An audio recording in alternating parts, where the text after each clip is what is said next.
الرحیم۔ آج جمعے کا مبارک دن ہے۔ میں موجود ہوں مطاف کے اندر، طواف کرنے کی نیت سے آیا ہوں۔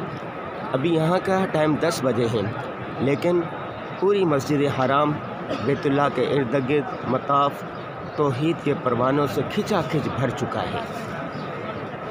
ویسے تو ہر وقت ہی رونق رہتی ہے، لیکن شب جمعہ اور جمعے کے دن بہت زیادہ رش ہو جاتا ہے۔ وجہ اس کی یہ ہے، ایک تو پوری دنیا سے آئے ہوئے مسلمان یہاں جمع ہوتے ہیں، دوسرا یہ ہے کہ سعودی عرب میں جو مقیم ہیں لاکھوں افراد، ان کی بھی کوشش ہوتی ہے کہ وہ شب جمعہ یہاں مسجد حرام میں گزاریں یا مدینہ میں مسجد نبوی میں گزاریں۔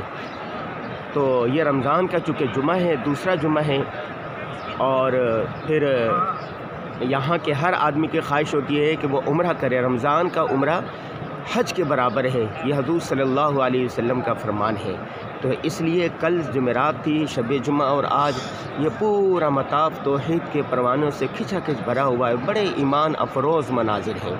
اللہ تبارک و تعالی ہم سب کی اس خدمت کو قبول فرمائے۔